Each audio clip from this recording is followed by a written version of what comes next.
بسم الله الرحمن الرحيم. ألف لام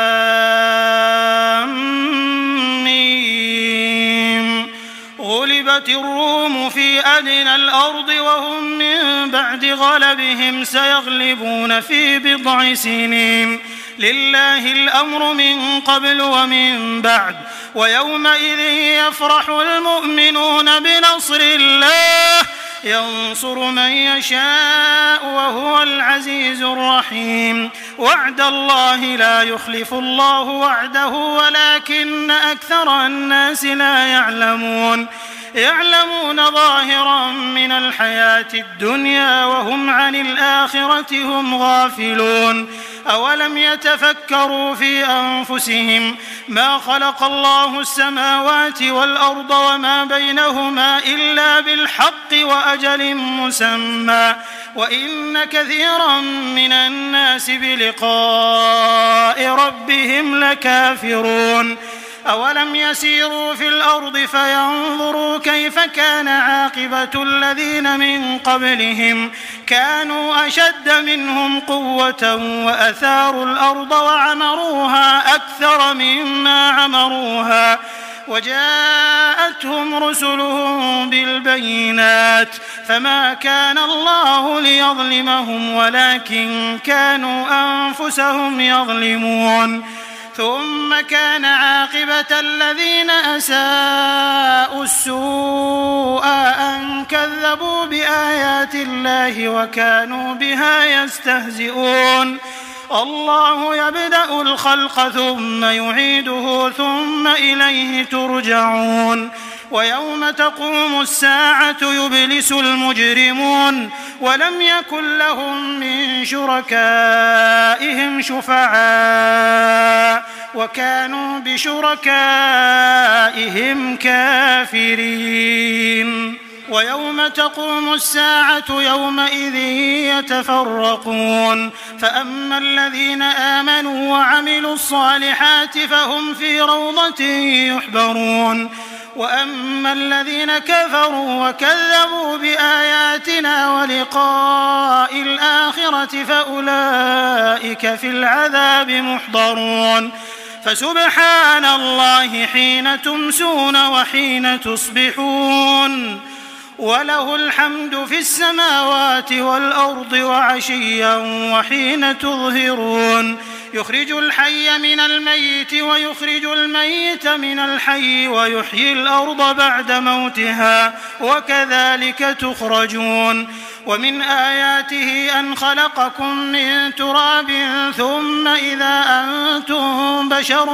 تنتشرون. ومن آياته أن خلق لكم من أنفسكم أزواجا لتسكنوا إليها وجعل بينكم مودة ورحمة إن في ذلك لآيات لقوم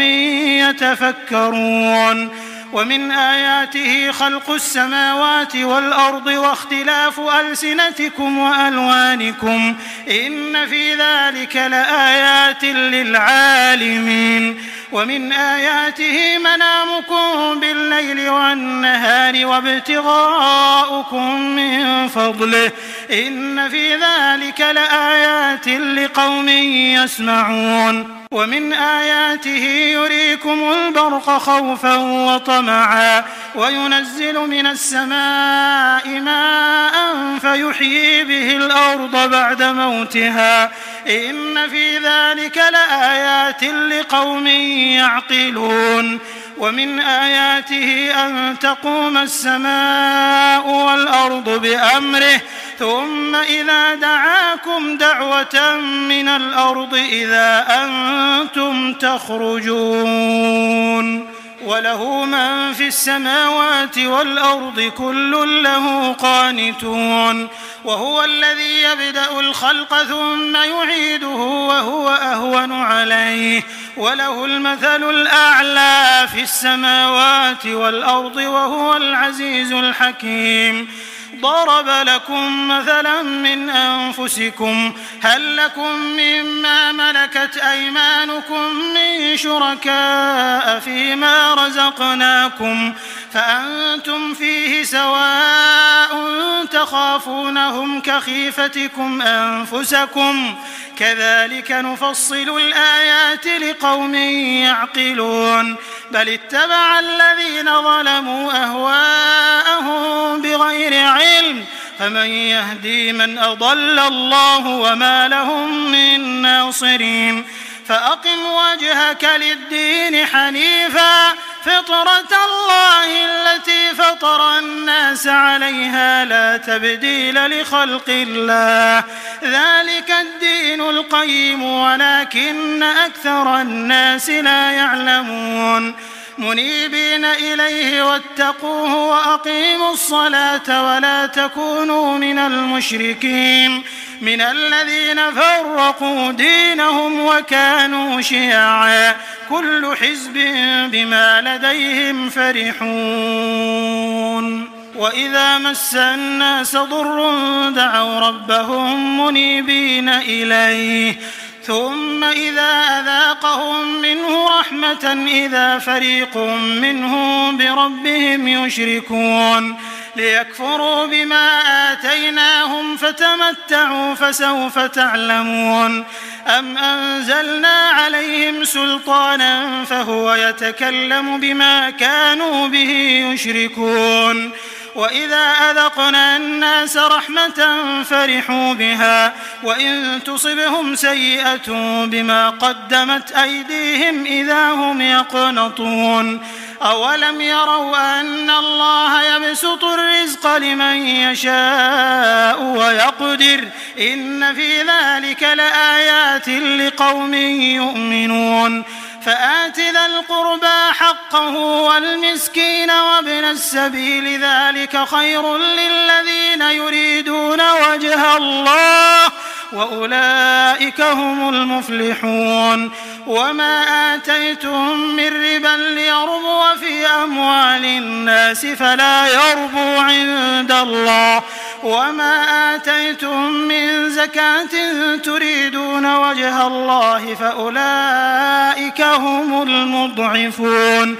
الله الذي خلقكم ثم رزقكم ثم يميتكم ثم يحييكم هل من شركائكم من يفعل من ذلكم من شيء سبحانه وتعالى عما يشركون ظهر الفساد في البر والبحر بما كسبت أيدي الناس ليذيقهم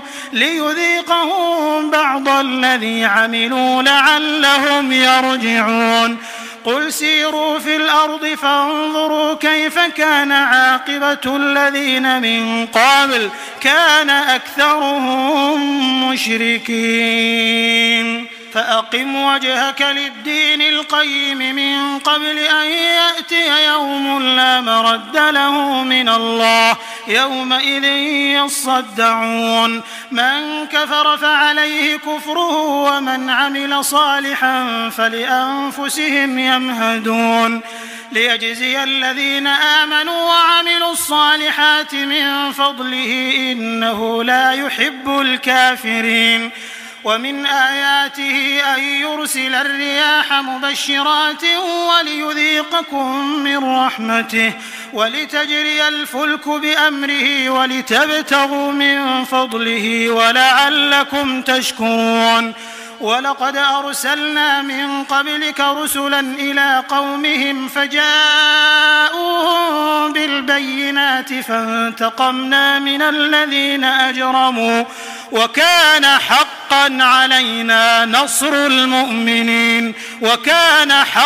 علينا نصر المؤمنين الله الذي يرسل الرياح فتثير سحابا فيبسطه في السماء كيف يشاء ويجعله كسفا فترى الودق يخرج من خلاله فإذا أصاب به من يشاء من عباده إذا هم يستبشرون وإن كانوا من قبل أن ينزل عليهم من قبله لمبلسين فانظر إلى آثار رحمة الله كيف يحيي الأرض بعد موتها إن ذلك لمحيي الموتى وهو على كل شيء قدير ولئن أرسلنا ريحا فرأوه مصفرا لظلوا من بعده يكفرون فإنك لا تسمع الموتى ولا تسمع الصم الدعاء إذا ولوا مدبرين وما أنت بهاد العمي عن ضلالتهم إن تسمع إلا من يؤمن بآياتنا فهم مسلمون الله الذي خلقكم من ضعف ثم جعل من بعد ضعف قوة ثم جعل من بعد قوة ضعفا وشيبة يخلق ما يشاء وهو العليم القدير ويوم تقوم الساعة يقسم المجرمون ما لبثوا غير ساعة كذلك كانوا يؤفكون وقال الذين أوتوا العلم والإيمان لقد لبثتم في كتاب الله إلى يوم البعث فهذا يوم البعث ولكنكم كنتم لا تعلمون فيومئذ لا ينفع الذين ظلموا معذرتهم ولا هم يستعتبون ولقد ضربنا للناس في هذا القرآن من كل مثل ولئن جئتهم بآية ليقولن الذين كفروا إن أنتم إلا مبطلون كذلك يطبع الله على قلوب الذين لا يعلمون فاصبر إن وعد الله حق ولا يستخفنك الذين لا يوقنون